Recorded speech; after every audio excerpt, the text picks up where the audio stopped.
तो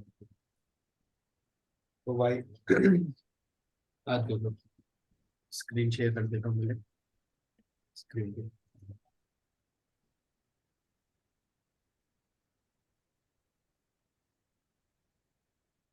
कौन सी screen visible है? चार्ट दिख रहा है या फिर नॉर्मल बैकग्राउंड है? हेलो। हाँ, हेलो। चार्ट दिख रहा है क्या? नॉर्मल है, मतलब नॉर्मल स्क्रीन विजिबल है? दिख रहा है, चार्ट दिख रहा है, चार्ट चार्ट दिख रहा दिख रहा है, चार्ट। चार्ट दिख रहा है ना? तो देखो, एक तो मेरे पास जो दो तीन चार जो क्वेरीज थी वो मैं अभी देख रहा हूँ। देखो, एक तो मैं डायनेमिक जोन पे बात करूंगा। सेकंड, अभी मेरे को है ना, रिसेंटली मेरे को ये बहुत अच्छा लगा है। काम करता है एटीआर। मैंने अंकित भाई को भी, मतलब हम लोग मिले थे ना फिजिकली, तो मैंने उनसे भी एटीआर के बारे में बात की थी कि उसको भी यूज करना चाहिए। फिर एक फॉरेक्स पे भी थोड़ा करेंगे अपने। एक ऐसा है, और जनरल में एकदम टेक्निकली बात करूंगा कि जो मैं यूज करता हूँ, खुद यूज करता हूँ, तो जिससे मैं जैसे ट्रेड लेता हूँ फॉरेक्स वाले में भी। ठीक है, बेसिक बेसिक चीजें होगी कि ट्रेडिंग कैसे करना है, ट्रेड कैसे लेना है, तो मैं करता हूँ। ठीक है, गलत भी हो सकते हैं वो तो, है ना? तो ये चार्ट है। तो अभी तो मेरे को ज्यादातर पुराने ही लग रहे हैं, बट थोड़े बहुत नए नए भी दिख रहे हैं यहाँ पे अभी। जैसे शिव ट्रेडिंग है, शुभम है, फिर ओम प्रकाश है, फिर केसर केसर राजा है। बाकी सब तो अपने पुराने हैं। ठीक है, ये सब अपने पुराने हेलो हैं। मोहन जी, हाय। हाय हाय हाय। जी, मैं है। विठल जी का फ्रेंड हूँ। अच्छा अच्छा अच्छा अच्छा। फिर तो भाई जी। आपको तो कुछ बताने की जरूरत ही नहीं है भाई। नहीं नहीं, जरूरत है। वो बताइए। हाँ, तो देखो, पहले अगर तो थोड़ा बेसिक बेसिक रहेगा, जिस सबको थोड़ा बहुत मालूम भी होगा कि मैं ये डायनेमिक जोन करके इंडिकेटर है तो मैं बहुत यूज करता हूँ। बेसिकली ये डायनेमिक जोन और कुछ नहीं है, सपोर्ट एंड रेजिस्टेंस की तरह काम करता है। इसको सोली इंट्राडे में यूज कर सकते हैं, मतलब। और ये मतलब इसका बेसिक कंसेप्ट बताऊं कि ये कैसे बनाया, मतलब थोड़ा बहुत तो पता होना चाहिए कि क्या यूज करने वाले हैं, क्या किस चीज के बारे में बात कर रहे हैं। तो ये प्रीवियस 10 डेज के हाई हाई के मतलब एवरेज से बनता है ये रेड लाइन। और प्रीवियस 10 डेज के लो से, लो का जो एवरेज होता है ना 10 डेज का, तो उसको मिला के बनता है ये green line. Basically considering the opening of the market. Okay, तो ये कुछ था, और ये काम भी बढ़िया करता है। इसमें अब सबसे पहले मैं यही चीज बताना चाहता हूँ कि आ, मैं जो करता हूँ ना, वो मैं वही चीजें बता रहा हूँ जो मैं करता हूँ पर्सनली। एक है कि मैं बहुत हायर टाइम फ्रेम को बहुत, मतलब बहुत इंपॉर्टेंस देता हूँ। कुछ भी इंट्राडे डिसीजन बनाना है ना, तो डायरेक्टली कैंडल देख के या कुछ भी करके नहीं बनाओ तो बहुत बेकार ही चीज है। ऐसा नहीं करना चाहिए। मैं फॉरेक्स में भी यही काम करता हूँ कि मेरे पास हायर टाइम फ्रेम पे ट्रेंड मिलता है, तभी मैं उस चीज को एग्जीक्यूट करता हूँ। जैसे आज है ना, ये हुआ था यूरो यूएसडी में, आप देखोगे ना, आप ये चेक करोगे तो एक ये चैनल में रुका हुआ है 1 डे पे। ये चैनल डाउन साइड ही दिख रही है, सबको पता है ये डाउन साइड जा रहा है।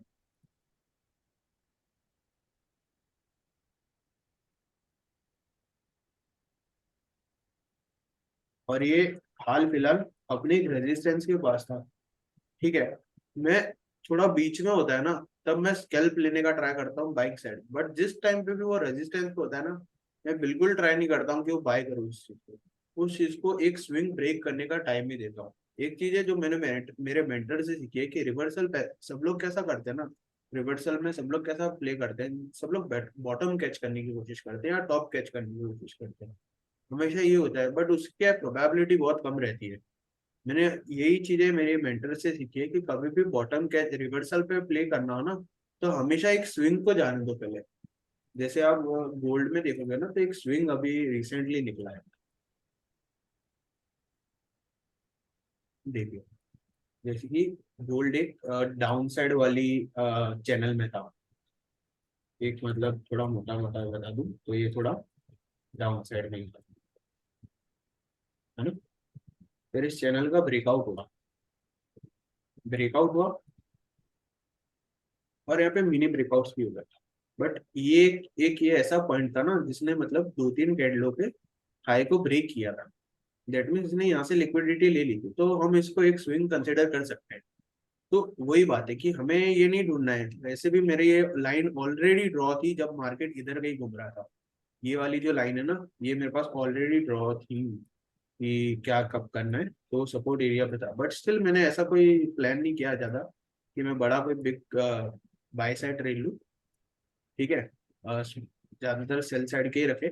बट अब ये जो स्विंग गया ना, अब मैं यहाँ पे ट्राई करूंगा कि कहाँ मेरे को बाय साइड ट्रेड मिल जाए। सेम मैंने आज का भी एक ट्रेड है वो एक्सप्लेन कर देता हूँ, तो क्या है, थोड़ा समझ में आएगा। चैनल था, जैसे कि अब क्या होगा ना, लोग गलती यही कर देंगे। वो लोग ट्रेंड वेंड नहीं देखेंगे, सीधा सीधा बोलेंगे कि हाँ यार ये ट्रेंड लाइन आ रही है अच्छी तरह से, ये सब मतलब रेंज मिल रहा है कि यहाँ पे भी टच, ये भी मतलब टच ही समझोगे। ये ट्रेंड लाइन प्रॉपरली कुछ नहीं होता है, रेंज होता है कुछ भी। तो ये टच समझ लो, ये टच समझ लो। एक बार यहाँ पे भी उसने थोड़ा सा कंसोलिडेट किया, 2-3 मिनट का अपन किया है उसने, तो ब्रेकआउट पे बाय कर लो, वो चीज। बट यार हायर टाइम फ्रेम पे मेरे को मार्केट सेल ऑन राइज ही लग रहा, इसलिए मैंने ज्यादा प्रेफर किया कि मैं सेल करूं। और इसमें क्या ऐसा होता है ना कि फॉरेक्स पे में मैं वही वही बात कर रहा हूँ कि कभी भी है ना, तुम लोग बहुत लोग ऐसा करते हैं कि मतलब वो कैसा ट्रेड लेने का कोशिश करते हैं। ऐसा ट्रेड मैं बताता हूँ, ये यहाँ पे ट्रेड लिया, ये इतना सा एसएल भाई, इतना सा एसएल भाई, इसको 15, 14, 15 पता नहीं क्या भाई, ये सब कचरा, ये ऐसा ऐसा ऐसा ट्रेड, ये सब अवॉइड कर देना भाई। उसको ट्रेड को भी है ना हवा चाहिए भाई घूमने के लिए। तो फॉरेक्स में तो हमेशा ये ध्यान रखना भाई, कभी भी ये ट्रेड करो ना, ये ट्रेंड लाइन बेसिस पे, क्योंकि वो हमेशा एक बार लिक्विडिटी लेने जाएगा ही जाएगा। कुछ भी कर लो, अगर वो सटीक फॉल नहीं दे रहा ना, जैसे मेरे साथ आज गोल्ड में हुआ था, किसमें हुआ? ये न्यूज बेस्ड था, पूरी लिक्विड यहाँ पे पूरी लिक्विडिटी पड़ी थी। ये पूरा न्यूज बेस्ड, मतलब ऑफ मार्केट में ये है ना, आप फिजिकली गोल्ड देखोगे ना तो वो 800 रुपीज बढ़ गया था। तो इस टाइम वो वैलिड है कि हाँ इसको सेल कर सकते हैं, क्योंकि यहाँ पे प्योर लिक्विडिटी पड़ी है। तो मैंने एक छोटी सी अपॉर्चुनिटी देखी, और मेरे को कोई बाय साइड ट्रेड नहीं दिख रहा था एज ऑफ नाउ। ठीक है, ये इधर मिला है, देखो मैं बता भी दूं ऐसा कुछ, पर मैंने ले नहीं पाया। ठीक है, कुछ नहीं है ज्यादा, कोई डिफिकल्ट कुछ नहीं किया भाई, सिर्फ एक ट्रेंड लाइन ड्रॉ की है, ये मल्टीपल टाइम रेजिस्टेंस लिया, और मैं स्ट्रॉन्ग कैंडल पे, इस कैंडल पे मैं वर्क नहीं करता। ये कैंडल अगर यहाँ कहीं फॉर्म हुई होती ना, तो मैं काम करता, ये वाली कैंडल। बट ये दोनों कैंडलें फॉर्म यहाँ पे हुई ना, क्योंकि उसमें लॉन्ग विक है। एक चीज मैं वही बताता हूँ भाई, ये सब है ना लॉस से सीखिए भाई, कि ट्रेंड लाइन ब्रेकआउट पे, कि कभी भी है ना ट्रेंड लाइन ब्रेकआउट आए ना, तब डायरेक्टली बाय कभी मत करो। एक बार देखो कि कैंडल कितनी स्ट्रांग है। एक चीज ये है कि कैंडल स्ट्रांग होनी चाहिए, wick should be less than 10% of the body, मतलब बहुत कम विक्स होनी चाहिए, इतनी सी भी। बस इससे ज्यादा विक होगी, मैं डायरेक्टली ट्रेड कैंसिल करूँ। दूसरी चीज, बहुत बड़ा ब्रेकआउट नहीं होना चाहिए, बहुत बड़ा ब्रेकआउट भी मैं अवॉइड कर देता हूँ। ये सब छोटी छोटी चीजें बट भाई बहुत मैटर करती है, मतलब तुमको अभी नहीं समझ में आएगा जब तुम एक्चुअल ट्रेड्स लोगे ना इन सब चीजों के बेस पे। क्योंकि देखो और कुछ नहीं है भाई, मैंने सारी स्ट्रेटेजी यूज कर लिया, सब काम कर लिया है भाई, जो इंडिकेटर है, ये मैं वो सब जात की चीजें यूज कर लिया। बेसिकली कुछ काम नहीं आता, सिर्फ सपोर्ट एंड रेजिस्टेंस काम आता है। सपोर्ट ब्रेक हो रहा है, that means you have to sell. Resistance break हो रहा है, that means you have to buy, nothing else. कुछ नहीं है भाई, कोई इसको ऐसे तोड़ेगा, कोई इसको ऐसे तोड़ेगा, कोई ऐसे कान पकड़ेगा, कोई ऐसे कान पकड़ेगा, अल्टीमेटली सेल ही करना है ना। तो सिंपलेस्ट फॉर्म को देखो हमेशा, क्योंकि वही है यार, मतलब ट्रेडिंग में इतना ही सिखाया कि भाई जितना सिंपल रखोगे ना चीजें, उतना बेटर रहता है। तो और कुछ नहीं, मेरे को यही समझ में आता है। पहले मैं बहुत जात के इंडिकेटर यूज करता था, ये यूज कर लिया, सुपर ट्रेड यूज कर लिया, वो यूज कर लिया, वो यूज कर लिया, कुछ नहीं भाई, कोई काम नहीं आएंगे भाई। सीधी सीधे सिंपल सिंपल चीजें ही काम आने वाली। तो थोड़ा बेसिक ये रखना कि किसको कैसे परफॉर्म करना है, कि तुमको मालूम पड़ना चाहिए कि ये हायर साइड जा रहा है, तो देखो कि हायर टाइम फ्रेम कैसे बोल रहा है। तो बस वही एक चीज है कि ये चीजें ध्यान रखो। और मैंने ये तुमको बता दिया कि ट्रेंड लाइन ब्रेकआउट पे कैसे काम करना है। इसको तुम स्टॉक्स में भी काम कर सकते हो, इंडेक्स में भी काम कर सकते हो, और ऑब्वियसली फॉरेक्स में तो बहुत अच्छी तरह से काम करता है। ठीक है, एक तो ये था कि जो कैंडल का साइज बहुत अच्छा होना चाहिए, है ना, कैंडल का साइज अच्छा होना चाहिए। और सेकंड, अगर समझो कैंडल का साइज अच्छा नहीं, और कुछ विक्स विक्स भी बहुत ज्यादा आ गई, तो अब तुम क्या कर सकते हो, जब भी वो रिट्रेसमेंट करेगा ना, अब देखो एक चीज है, या फिर वो फेल करेगा, या फिर वो पूरा ट्राई करेगा कि अच्छी तरह से ब्रेक डाउन या ब्रेकआउट दे। तो जब भी वो रिटेस्ट के टाइम, उसको बेसिकली मैं रिटेस्ट नहीं बोलता हूँ, उसको रिटेस्ट नहीं बोल सकते, जस्ट एक मतलब करेक्शन ले लो थोड़ा सा, मतलब कि वो रिट्रेस हो रहा है, तब है ना आपको कुछ एंगल्फिंग टाइप दिख रहा है ना, तब उसको बाय करना है। एंगल्फिंग मतलब वो नहीं कि पूरी बॉडी से पूरा वो भरना ही चाहिए, कि समझो ये रेड कैंडल है और ऐसा पूरा ग्रीन कैंडल ऐसा बनना ही चाहिए, जरूरी नहीं है, बस उसके ऊपर क्लोज होना चाहिए। मैं मेरे को कुछ एग्जांपल दूंगा, जैसे यहाँ पे तो ये देखो, एग्जैक्टली है, ठीक है, ये ब्रेकआउट आया, बहुत बड़ी कैंडल थी, ठीक है, ये कैंडल बहुत बड़ी कैंडल थी। मैं जनरली इस कैंडल को अवॉइड करता, वैसे भी मैं बाय साइड ये ट्रेड लेता भी नहीं, ठीक है, क्योंकि मेरे को हायर टाइम फ्रेम बिल्कुल सपोर्ट नहीं कर रहा है कि ये ट्रेड लो। बट स्टिल अगर मैंने नहीं देखा होता हायर टाइम फ्रेम, बट मतलब कुछ तरीके होते हैं जिससे अपने ट्रेड को बचा सकते हैं। मैंने क्यों यहाँ पे आज एग्जिट की यूरो यूएसडी में, और एक्सयू मतलब गोल्ड में भी मैंने ना बहुत परफेक्ट एग्जिट की। सब चीज के रीजन बताऊंगा मैं। अब देखो जैसे कि ये ब्रेकआउट अच्छा हुआ है, बट आप देखोगे ना विक बहुत ज्यादा है, और बहुत बड़ी बड़ी कैंडलें होती है ना, तब मैंने ये देखा है कि भाई वो थोड़ा सा पुल बैक लेगा ही लेगा, और वो पुल बैक पे ही अपना एसएल हो जाता है, और अपनी एंट्री इतनी बड़ी हो जाती है ना कि अपने एसएल रिस्क टू रिवॉर्ड भी फेवरेबल नहीं हो पाता है कभी भी। तो क्या करने का, हमेशा फिर पुल बैक के लिए वेट करने का थोड़ा। तो जैसे ही पुल बैक बने ना, फिर ट्राई करो कि तुमको एक एंगल्फिंग टाइप कैंडल मिले। अब देखो जैसे कि ये प्रॉपरली एंगल्फ हो रहा है, बट नहीं भी होता ना तब भी चलता है, जैसे कि ये वाला कैंडल है ना, ये वाला कैंडल इसके ऊपर ही क्लोज हुआ है। अपने मैं तो यही पे ट्रेड ले लेता, क्योंकि इसने पूरा एंगल्फ करके इसके ऊपर क्लोज कर दिया है, और मैं थोड़ा बफर पे यहाँ पे एंट्री ले लेता, ये रेड कैंडल पे ही मेरी एंट्री हो जाती। और बेसिक बेसिक मेरा ये स्विंग लो पे एसएल होता है, स्विंग भी लो पे भी ऐसा नहीं कि तुम कट टू कट यहाँ ऐसे, यहाँ एसएल डालो, यहाँ नहीं, यहाँ थोड़ा रूम दो उसको, यहाँ मैं ऐसा करता मेरा, क्योंकि भाई ये सब लिक्विडिटी लेने आते हैं भाई बेसिकली। ठीक है, तो एक ये मेरा स्मॉल स्कैल्पिंग टाइप ट्रेड हो जाता है, अगर तुमको अगेंस्ट ये ट्रेंड करना है। और यही चीज सेम रूल होती है कि अब तुमको एग्जिट करनी है, एग्जिट के टाइम भी wait for a engulfing candle. आपको एक एंगल्फिंग कैंडल का वेट करना है, क्योंकि मैं इतनी श्योरिटी से बोलता हूँ 80% ऑफ द टाइम कि कोई ट्रेंड पकड़ेगा ना, तो कोई भी रेट समझो, मैं अभी बुलिश साइड एक बार बता रहा हूँ, कि कोई भी अगर ट्रेंड पकड़ रहा है, कोई स्टॉक है, कोई भी मतलब कुछ भी इंस्ट्रूमेंट है, कोई ट्रेंड एकदम परफेक्टली पकड़ रहा है ना, कभी भी एक रेड कैंडल एक ग्रीन कैंडल को एंगल्फ नहीं कर पाएगी, और उसका लो नहीं तोड़ पाएगी थोड़े बफर में। ये चीज देख लेना, भले ये ट्रेंड के अगेंस्ट, ये देखो ट्रेंड के अगेंस्ट ट्रेड था, तुमने यहाँ ट्रेड लिया, await for a engulfing candle here, कि कोई इस कैंडल का इस ये कोई भी ग्रीन कैंडल के लो के नीचे क्लोज हो, और उसका लो भी ब्रेक हो। तो देखो यहाँ पे तो नहीं हुआ, ये कैंडल के नीचे क्लोज नहीं हुआ, ये सब अंदर ही क्लोज हुई है। फिर आप यहाँ पे भी देखोगे ना, तो ये कैंडल क्लोज हुई है, बट स्टिल अपना एसएल थोड़ा बफर में यहाँ कहीं होता। ठीक है, एकदम ऐसा जॉइंट मत रख लो, थोड़ा बफर में ही एसएल रखा, फिर आप देखोगे ना, तो ये वाली कैंडल इसके नीचे क्लोज हुई है, और यहाँ पे अपनी प्रॉपर एग्जिट हो जाती है। उसके बाद मार्केट इसके ऊपर आया ही नहीं। ये चीज तुमको बहुत डिफरेंट होगी, ये चीज क्योंकि मैंने मेरे एक्सपीरियंस से सीखी है कि ट्रेलिंग कैसे होती है, जब तुमको मतलब कभी कभी नॉर्मली कोई स्टॉक या कोई इंस्ट्रूमेंट परफॉर्म करने लगता है ना, तब पैनिक होके उसको एग्जिट नहीं करना होता है, या फिर ऐसा कुछ नहीं करना होता है। हमेशा ऐसी चीजें देखो कि कहीं पे कुछ एंगल्फ हो रहा है कि नहीं। जब तक एंगल्फ नहीं हो रहा है ना, स्मॉलर टाइम फ्रेम पे स्विच हो जाओ। अगर तुम 5 मिनट्स पे काम कर रहे हो ना, और कोई इतनी बड़ी कैंडल बन गई, अब तुमको विचार आ रहा है कि यार ये इतना बड़ा कैंडल बन गया है, अब तो निकल जाना चाहिए, क्योंकि हर बार रिट्रेसमेंट रहा है, स्मॉलर टाइम फ्रेम पे यहाँ पे कुछ एंगल फ्रेम बन के तुमको यहाँ कहीं एग्जिट में मिल गया था।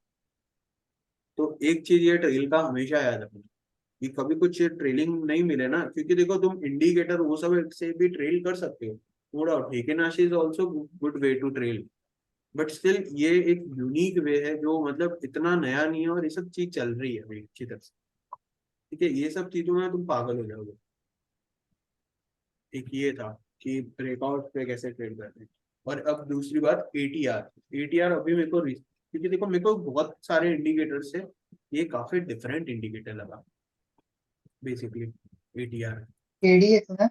हाँ sorry sorry, ADX, ADX sorry sorry, ADX है, कोई सेटिंग वेटिंग कुछ चेंज नहीं है भाई, एकदम डिफॉल्ट है, कुछ नहीं चेंज किया है, जस्ट मैंने कुछ यहाँ पे लाइंस ड्रॉ कर दिया। अब देखो एडीएक्स भी क्या है ना, डिपेंड करता है इंस्ट्रूमेंट पे, जो भी ये है ना उस पर ही डिपेंड करता है। तो आप एक बार थोड़ा सा ये ऐसे करके चार्ट देख लो कि ज्यादातर बार कहाँ से नीचे जा रहा है, मतलब कहाँ से यू टर्न ले रहा है, और ऊपर है दोनों के साइड। तो मेरे को एक मोटा मोटा दिख रहा था कि ये थोड़ा 45 के लेवल से हमेशा थोड़ा रिट्रेस करता है, या फिर थोड़ा यू टर्न लेता है, और नीचे से मेरे को लग रहा था कि 12 है। और जनरली ये लेवल है ना 10 से 15 के बीच डाउन साइड, और 50 to 45 के बीच ही रहता है हमेशा। कोई भी थोड़ा ले लो, बट कभी कभी थोड़ा बहुत चेंजेस मिल जाएगा। अब इसका मेन मेरे को क्या लगता है अच्छी बात, ये मैं बैंक निफ्टी में बहुत यूज, इसमें भी यूज करता हूँ, बट नॉट दैट।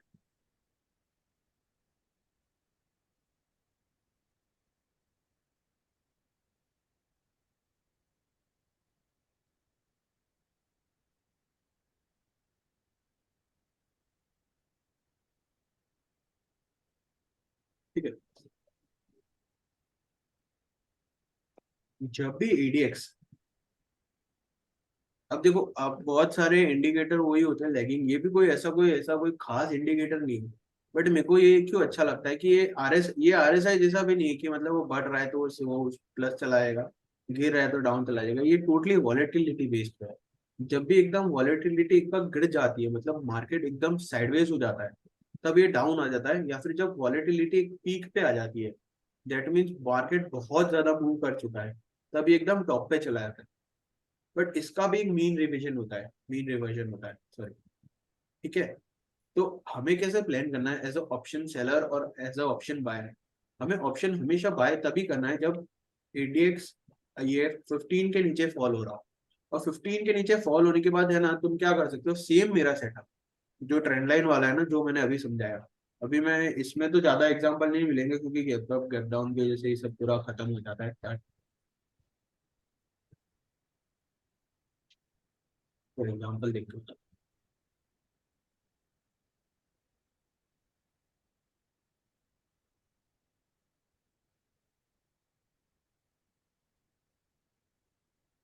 ठीक है। अब जैसे कि कोई भी, मतलब मैं एकदम रैंडम एग्जांपल उठा रहा हूँ क्योंकि यहाँ पे थोड़ा सा रह गया है, ठीक? कुछ नहीं करना है भाई, एकदम वैलिड, मतलब तुम हाई टाइम फ्रेम को भी सपोर्ट करना है, ठीक है। उस हिसाब से ट्रेड लेना, तो क्या है, सब चीजें सिंक होगी ना तो बढ़िया ट्रेड होगा। जैसे कि हाई टाइम फ्रेम भी तुमको दिख रहा है कि मार्केट बेयरिश है, और तुमको कंसोलिडेशन भी मतलब अब मिल गया, और एडीएक्स भी लो हो गया ना, दैट मीन्स अब एक चांसेस है कि मूवमेंट आ सकती है। एडीएक्स लो होता है ना, दैट मीन्स एक चांस होता है कि एक बड़ा मूव आएगा। ठीक है, जब एडीएक्स बहुत लो जाता है, तो और कुछ नहीं करना है भाई, कोई भी ट्रेंड लाइन खरीद लो जहाँ पे 2 से 3 टाइम मार्केट टेस्ट कर दिया हो। ठीक है, ये एडीएक्स एकदम लो था, और मेरे को एक कैंडल मिल गई, ये एक अच्छी कैंडल है, एकदम अच्छी कैंडल है ये, मतलब इस पे ज्यादा विक भी नहीं है ना, और ज्यादा बड़ी भी नहीं कि कुछ ऐसा कैंडल बन गया है कुछ इस तरह से। ऐसा नहीं है ना, क्योंकि हमेशा इसको भी कंपेयर करना है ना, उसका भी एक वे होता है। जितना एक कंसोलिडेशन का जो जोन होता है ना, उसका मतलब वो 20 to 30% ही होना चाहिए वो, मतलब। तो एक अच्छा कैंडल था, तो क्या करते अपने सीधा सीधा बाय कर देते यहाँ पे। एडीएक्स के हिसाब से देख लिया, ये स्विंग अपना ऐसा होता, ये भी एक स्विंग है ना। देखो यहाँ पे स्विंग बनाया है मार्केट में, कुछ नहीं भाई, ट्रेल करो, चला जितना चला उतना चलाओ, और देख लो। हाँ, ये जो बहुत अच्छी तरह से देखो, एक और चीज होती है, ये डिस्प्लेसमेंट होता है, इसको बोलते हैं डिस्प्लेसमेंट। डिस्प्लेसमेंट वो एरिया होते हैं जहाँ से मार्केट एकदम शार्पली अपसाइड गए होते हैं, या शार्पली डाउन साइड गए होते हैं। ठीक है, अब यही चीज होती है जहाँ पे अपने को टारगेट सेट करने होते हैं बेसिकली। ये टारगेटिंग एरिया होते हैं। क्योंकि क्या होता है ना, जैसे कि मैंने तुमको अभी ये गोल्ड का यही एग्जांपल दिया था कि मार्केट ने यहाँ से बहुत अपसाइड रैली बहुत हैवी दिया था, तो मेरे को एक था कि यहाँ पे एक बार लिक्विडिटी मिलेगी मेरे को लेने के लिए।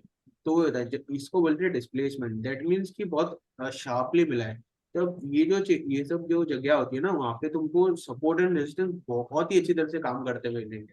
जैसे कि ये सब साइडवेज होगा ना, यहाँ पे कोई इतना उसको मतलब इंपॉर्टेंस नहीं देगा मार्केट की, क्योंकि यहाँ पे ऑलरेडी पूरी लिक्विडिटी ले चुका है। इस टाइम देखो पूरा बायर ही बायर भरा है। तो यहाँ पे जब आएगा ना, तो बहुत ज्यादा चांसेस है कि एक बार उसको ऊपर जाना ही जाना है।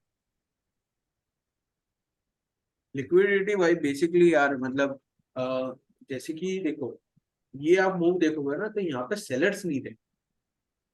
आप कोई भी मूव उठा के देख लो, ये सब फील्ड एरिया है। ये देखो यहाँ पे बायर सेलर गिर रहा है बढ़ रहा है, गिर रहा है बढ़ रहा है, वो टिक बाय टिक होता है। ये चीज मतलब वैसे डिपेंड नहीं करती, आप देखोगे ना तो ऊपर जा रहा है नीचे जा रहा है, ऊपर जा रहा है नीचे जा रहा है, ऊपर जा रहा है, ये भी ऊपर जा रहा है नीचे जा रहा है, ये नीचे भी जा रही है छोटी छोटी, ये सब छोटी छोटी, ये सब है ना बायर सेलर्स यहाँ पे झगड़ रहे हैं बेसिकली।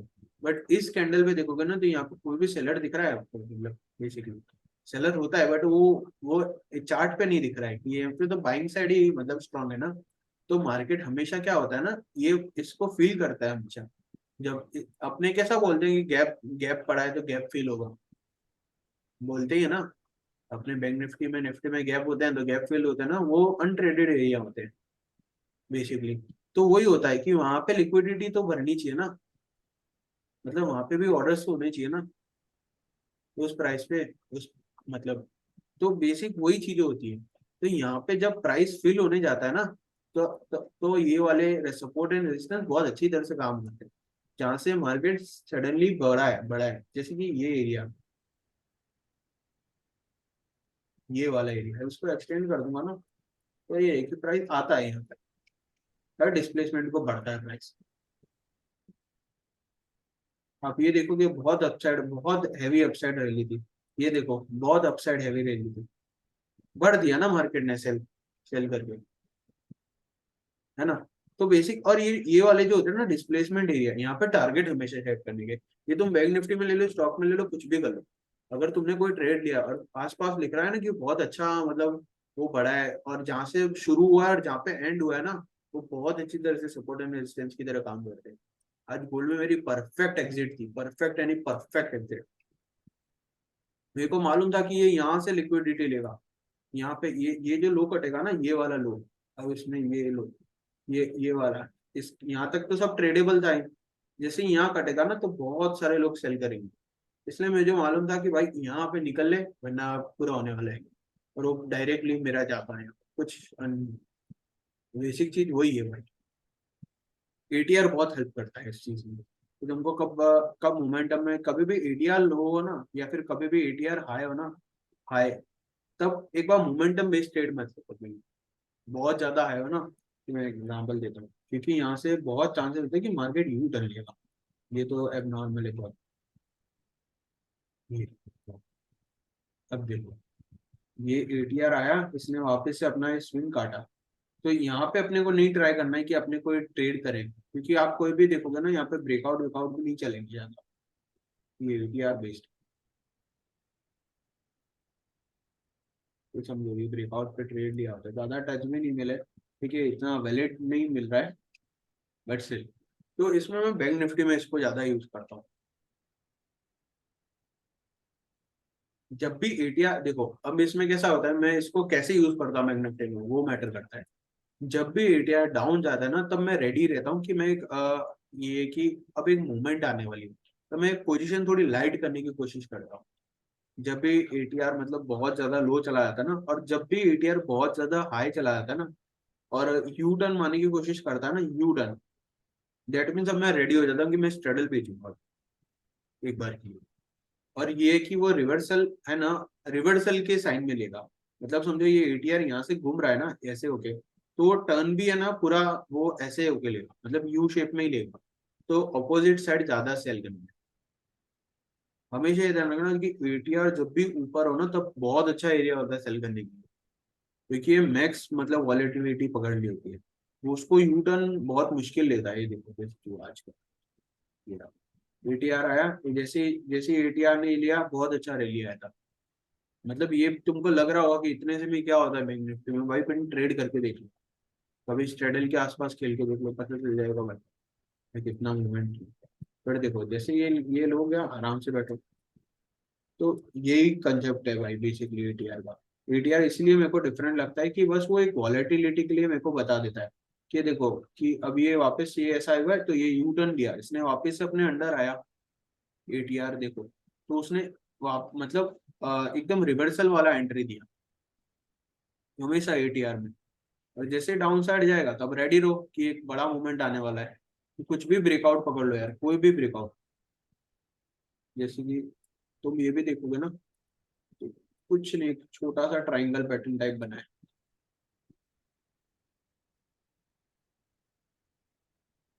ये ATR इतना 10 पास आ गया, वॉलेटिलिटी उसको।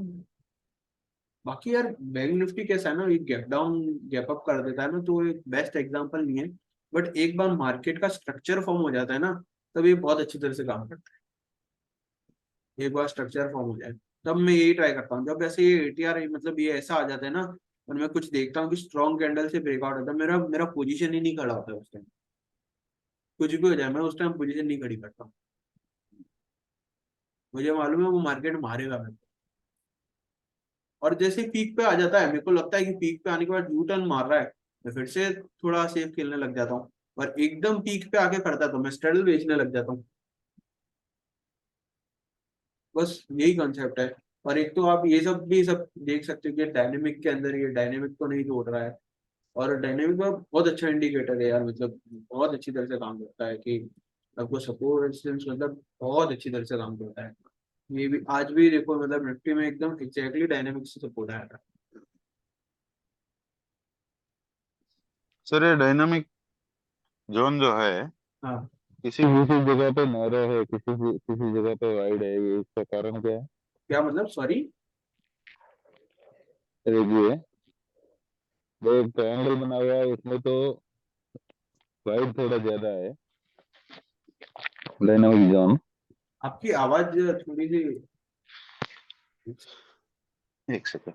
हाँ बोलिए बोलिए। हाँ सर, हेलो। हाँ बोलिए आवाज आ बोलिए। रही है? हाँ बोलिए ना। ये डायनामिक जोन एक एक दिन एक एक तरह रहता है, किसी में नैरो रहता है, किसी दिन वाइड हम्म, रहता है, इसका कारण क्या है? कुछ नहीं है, देखो ये देखो जो फर्स्ट लाइन है ना, वो 10 डेज। एक सेकंड। जो फर्स्ट लाइन नहीं है, जो पहली लाइन देखो, सिर्फ और कुछ नहीं, मैं कोई एकदम नहीं पिक्चर।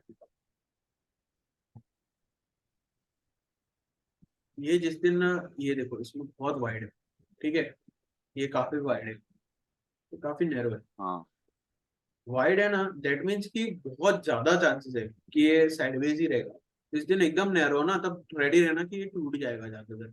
और वाइड में भी क्या केस होता है, जो ये नीचे वाली लाइन होती है ना, वो 10 डेज को मतलब शो करती है, और जो ऊपर वाली लाइन होती है ना, 5 डेज को शो करती है।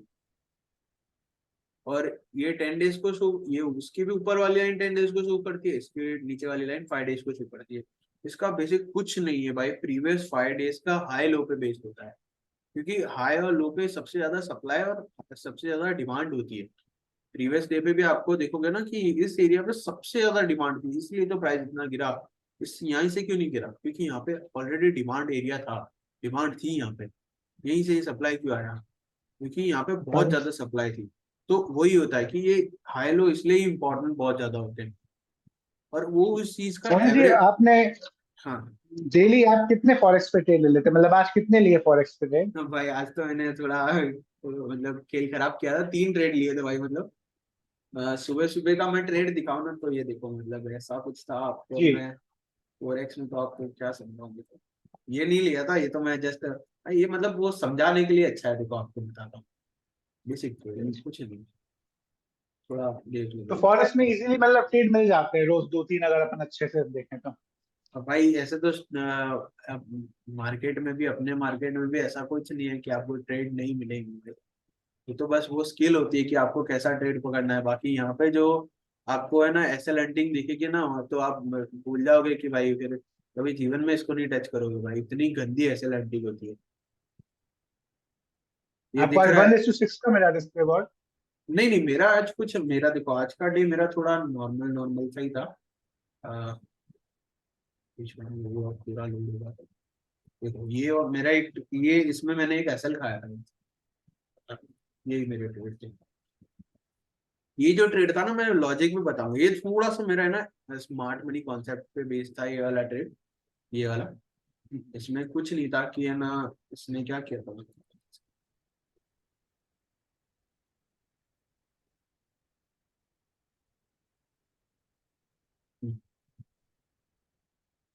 अब इसमें डायनेमिक को हटा देते हैं, बस समझ में नहीं आता।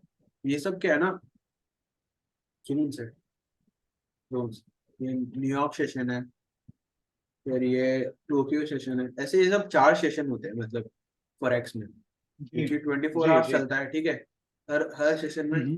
तो बेसिकली सबसे ज्यादा वॉलेटिलिटी ना आपको न्यूयॉर्क और लंदन सेशन में मिलेगी। आज का न्यूयॉर्क सेशन देख लो, मैंने ये देखो, ये न्यूयॉर्क सेशन, ये अभी तो क्या है, बहुत ज्यादा हाफ कर रहा है उसकी वजह से। बाकी आप देखोगे ना तो मैक्सिमम ऑफ टाइम देखो न्यूयॉर्क सेशन ऐसा दिखता है भाई।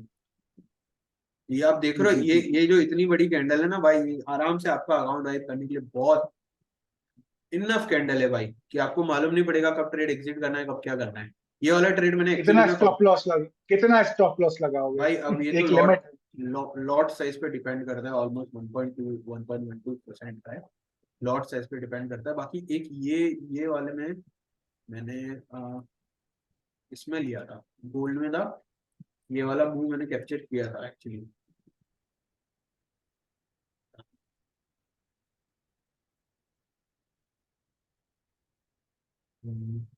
हाँ, ये रहा। एक ये था और यूरो यूएसडी में था। कुछ नहीं था भाई, वही वही चीजें थी, कुछ नहीं था। एक तो एक चीज याद रखो, कोई भी जो ना जो फॉरेक्स में अब ट्राई करने वाला है ना आगे, कि मैं फॉरेक्स में काम करना चाहता हूँ, तो एक दो तीन चीजें वो ध्यान रखना। एक है कि एसएल थोड़े बड़े जाने दो, तुमको रिस्क टू रिवॉर्ड वो सब भूल जाओ, कि वो जो ट्विटर पे, इंस्टाग्राम पे, यूट्यूब पे तुम देखते हो 1:10 15, भाई रियलिटी बहुत डिफरेंट होती है भाई। नहीं मिलते भाई, गांड की साल हो गए, कुछ नहीं मिलेगा भाई।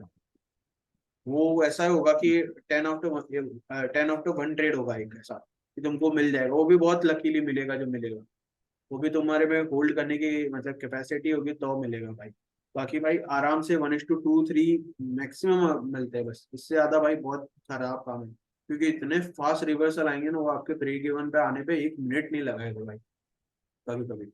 तो ये चीज होती है कि एक ये चीज याद रखना कि एसएल हमेशा हमको थोड़े से बड़े रखने हैं, थोड़ा सा जगह दो उसको, थोड़ा सा सांस लेने का ट्राई करने दो, कि उसको थोड़ा मूव करने दो एसएल को, थोड़ा प्राइस को।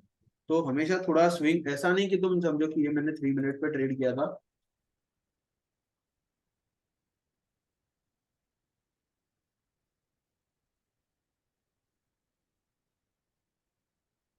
मेरा ऐसा कुछ नहीं था कि भाई है ना मैं कुछ ऐसा ट्रेड बनाऊंगा, मेरा स्टिल एसएल का यही कहीं था यहाँ।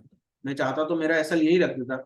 बहुत लोग ऐसे होते हैं, वो इंस्टाग्राम पे यहाँ बताएंगे ऐसे इतना सा एसएल, एसएल एसएल को पूरा जगा दो भाई घूमने को आराम से। एक स्विंग उसको पूरा दो। एक फॉरेक्स में ये चीज याद रखना कि उसको एसएल के लिए बहुत बड़ी जगह दो। पोजीशन साइजिंग उसके हिसाब से करो कि तुमको इतना ही लॉस लेना है, ठीक है। एक ये चीज ध्यान रखनी। और दूसरी चीज है भाई कि ज्यादा से ट्राई करो कि लंदन सेशन और न्यूयॉर्क सेशन में ही काम करो, क्योंकि भाई ये जो दो सेशन है ना, सिडनी और टोक्यो, इसमें टोटली मार्केट साइडवेज रहता है। मूवमेंट आप देखोगे ना तो टोक्यो और ये क्या, लंदन और न्यूयॉर्क में मिलेगी। तो अपने को तो क्या चाहिए भाई, मतलब साइडवेज में थोड़ी काम करना है, वरना तो भाई ये मारा मारी में भाई पूरे हो जाएंगे भाई, कि कब बाय करना है कब सेल करना है, खत्म हो जाएंगे। भले कुछ भी ट्रेंड एनालिसिस कर लिया हो, कुछ भी कर लिया हो भाई, ठीक है। बेसिक चीज ये है, आपको लंदन में काम करना है, न्यूयॉर्क में काम करना है, मैं बेसिकली ट्रेंड लाइन में इसमें काम करता हूँ भाई। कुछ नहीं करता मैं, कुछ भी नहीं, कोई फैंसी चीजें नहीं करता कि ये गया वो गया, कुछ नहीं भाई। सिर्फ लंदन, न्यूयॉर्क और है ना ये चार, तीन चार बार अगर जो एरिया टेस्टेड है ना, उसको रेजिस्टेंस बन ये लाइन से कह दो। एक चीज है कि पहले मैं हायर टाइम फ्रेम का पूरा एनालिसिस करता हूँ, फिर मैं देखता हूँ कि ये क्या कर रहा है, बेसिक बेसिक, है ना। अब ये देखो, इसमें मैंने डाउन साइड ही ट्रेड क्यों बनाया, क्योंकि ये यहाँ पे ट्रैवल कर रहा था बेसिकली। ये वाला जो ट्रेड था ना वो यहाँ पे था, मेरे को मालूम था कि ये जब तक स्विंग नहीं जाएगा ना, मैं शॉर्ट ही शॉर्ट मारूंगा, मैं लॉन्ग मारूंगा अभी ना। इंडियन टाइम की भाई, ये मतलब इंडियन टाइम ही है अपना वाला। मैं बताता हूँ, न्यूयॉर्क सेशन तो यार बहुत देर तक खुला रहता है। हाँ, तो एक second। ये मेरा थोड़ा एडिटेड है इसलिए इसको मैं ये तो खुला रहता है भाई। ये 12 बजे के बाद कौन ट्रेड करोगे भाई, एक दो कुछ, मतलब 11 बजे 12 बजे का सही कोई मतलब नहीं। तो ये सेशन शुरू होता है 12:30 बजे, ठीक है, लंदन सेशन, और अपना न्यूयॉर्क एंड होता है रात के 11 बजे। यार बहुत टाइम है यार, मतलब इससे ज्यादा और क्या ट्रेडिंग करोगे, रात को 12 12 1 1 बजे ट्रेड करना ही। तो और कुछ नहीं भाई, मेरा सिंपल सेटअप है भाई। मैं सिर्फ ट्रेंड लाइन पे बेस करता हूँ, 3 4 बार टेस्टेड होना चाहिए। हायर टाइम फ्रेम पे देख लो कि वो चीजें सही है, क्योंकि क्या है, हायर टाइम फ्रेम पे तुम चीज जो मतलब हायर टाइम फ्रेम के बेस पे आप है ना ट्रेड लोगे ना, तो मतलब प्रोबेबिलिटी तो अच्छी हो ही जाती है भाई, कुछ भी करो प्रोबेबिलिटी अच्छी है, बस एसएल को थोड़ा मूव करने के लिए जगह दो। तो वो ट्रेड ले ही लेगा। अब अगर इसमें बाय करने जाओगे ना, देखोगे तो बहुत छोटे छोटे ट्रेड मिल जाए। तो नॉर्मली आप 1:2 रखते हो रिस्क रिवॉर्ड वन इसमें is two two, one is two forex में? थ्री, 1:2, 3। और मैं सप्लाई एरिया देखता हूँ, जैसे कि आप ये डिस्प्लेसमेंट देख रहे हो ना, ये वाला एरिया, ये वाला है ना, तो ये सब में बहुत हम्म। मतलब अच्छी तरह से काम करता है। मतलब ये जब तक है ना, इसको अच्छी तरह से टूटा नहीं है ना ये एरिया, ये मतलब जो डिस्प्लेसमेंट आपको ये देखिए, ये वाली कैंडल देख रहे हो, कितना बड़ा कैंडल है ना, तो ये बहुत अच्छी तरह से काम करती है। तो ये लाइन पे एग्जिट कर लो। तो बेसिक मेरा एग्जिट कहीं यही था, एग्जैक्ट यही एग्जिट था मेरा। मेरा इसमें दिखाऊं तो मेरा,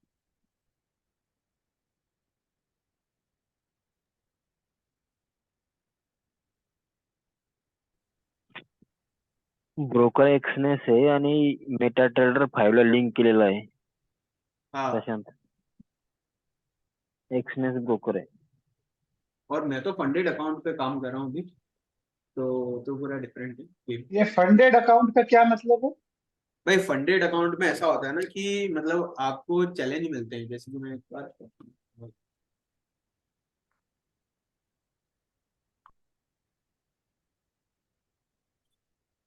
जैसे कि मैं इस पे मैं काम करता हूँ, वेबसाइट का नाम क्यों ले रहा है,